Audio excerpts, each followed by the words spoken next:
नमस्कार। देखिए, पिछले कुछ दिनों से जो एक विशेष पार्टी है, जो राष्ट्रीय लेवल की पार्टी है, उस पार्टी के एक एमएलए है जो बहुत ही चर्चित है, चर्चा में है।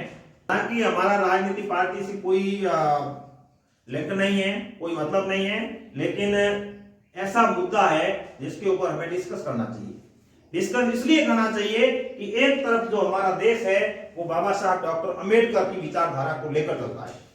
लेकर क्या चलना, भारत का संविधान है, उनकी देन है। जो व्यक्ति संविधान को मानता है वही सच्चा भारतीय है, क्योंकि देश के अंदर जो पूरी की पूरी व्यवस्था है वो भारतीय संविधान के ऊपर टिकी हुई है। और भारतीय संविधान के जो जनक है, भारतीय संविधान के जो निर्माता है, वो है बाबा साहब डॉक्टर भीमराव अंबेडकर।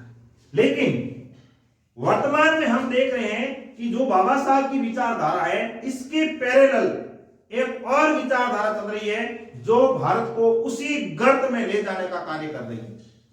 उसी गर्त का मतलब, भारत आजाद हुआ उससे पहले जो भारत की जनता है उनकी जो कंडीशन थी, उस कंडीशन में दोबारा ले जाने का प्रयास कर रही है। इस संविधान का खुला उल्लंघन कर रहे हैं। इस उल्लंघन का एक जीता जाता उदाहरण हमने कल देखा कि उस एमएलए के ऊपर जो ऐसे लोग जो भारतीय संविधान का उल्लंघन कर रहे हैं, वे लोग उस एमएलए के मर्डर तक की धमकी देते हैं। और मर्डर भी कैसा, एक ऐसी बात करते हैं कि उस एमएलए की जो हत्या करेगा, उसका जो गला काटेगा, उसको मेरी ओर से 50 लाख रुपए इनाम दिया जाएगा। ये भारतीय संविधान का खुला उल्लंघन नहीं है तो क्या है? उसी के पक्ष में या उनके फेवर में एक अन्य जो हम कहते हैं धर्म के ठेकेदार, वो आते हैं और वो इसका अनुसरण करते हुए ये बात बोलते हैं, उसी बात को पुनः दोहराते हैं। वे ये कहते हैं कि ऐसे आदमी की जीभ काट देनी चाहिए। भारतीय संविधान का अनुच्छेद 19 खुला उल्लंघन है। बावजूद इसके देश के अंदर जितनी भी व्यवस्थापिका है, जो भी व्यवस्था बनाए रखने के लिए जितना भी सिस्टम है, जो राजनीति के लोग हैं, सब मौन है। ऐसी कंडीशन में जो सुप्रीम कोर्ट ऑफ इंडिया, उनको संज्ञान लेना चाहिए। लेकिन संविधान की पालना, मैं तो ये कहता हूं कि सुप्रीम कोर्ट के अंदर भी एक जाति विशेष के लोगों का दबदबा होने के कारण वहां पर भी जो संविधान की पालना है, या जो हम न्याय की उम्मीद करते हैं, या जो निर्णय की बात करते हैं, वो भी धीरे धीरे उनकी जो गरिमा है वो कम होती जा रही है। नहीं तो यदि हमारे देश के अंदर, आजाद भारत के अंदर यदि इस तरह से बयान आते हैं, तो हम ये मान सकते हैं कि आगे आने वाले दिनों के अंदर देश की क्या कंडीशन होगी। या हम ये भी कह सकते हैं कि जब भारत आजाद हुए 100 वर्ष पूरे हो जाएंगे, तब हमारी क्या स्थिति होगी।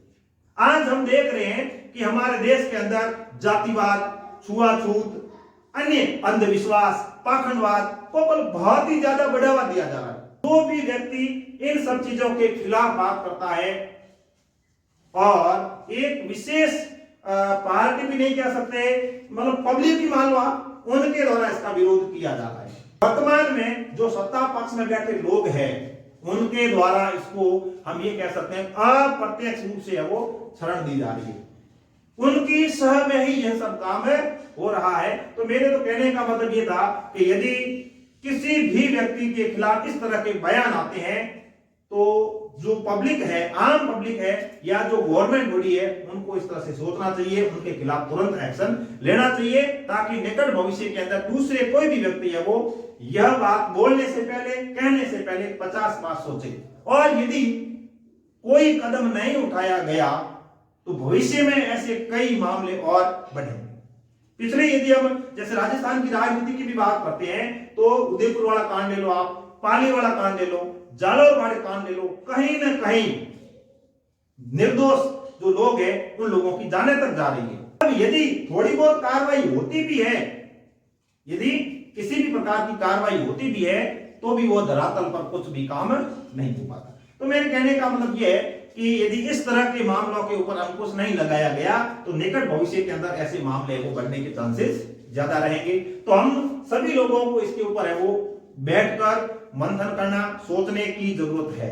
यदि हमने आज इनके ऊपर लगाम नहीं लगाई, तो मैं ये कह सकता हूं कि आगे आने वाले दिनों के अंदर बहुत बड़ा संकट हमारे सामने खड़ा होने वाला है। राजनीतिक पार्टियों की यदि बात करते हैं तो राजनीतिक पार्टियों का तो एक ही मकसद है, साम दाम दंड भेद कैसे भी करके भाई को भाई से लड़ा दो, जातिवाद फैलाओ, अंधविश्वास पकड़ो, कुछ भी करो, उनको तो वोटों से मतलब है। ये जो राजनीति की रोटियां सेकने वाले जो नेता लोग हैं, इनको कोई फर्क पड़ने वाला नहीं है। लेकिन यदि ऐसा देश के अंदर लंबे समय तक चलेगा तो देश के अंदर बेरोजगारी, भूखमरी, आर्थिक व्यवस्था तो धराशायी हो ही रही है। ऐसे कई नुकसानदायक जो स्टेप है वो देश के लिए होंगे। हम सभी को सोचना समझना और मिल बैठकर बात करने की जरूरत है। एक बार पुनः मैं आप सभी से ये निवेदन करना चाहूंगा कि हम स्वतंत्र भारत में रहते हैं तो हमें भारत का जो संविधान है इसका अनुसरण करना है। मैं तो ये कहता हूं कि सच्चा भारतीय वही है जो भारत के संविधान में विश्वास करता है।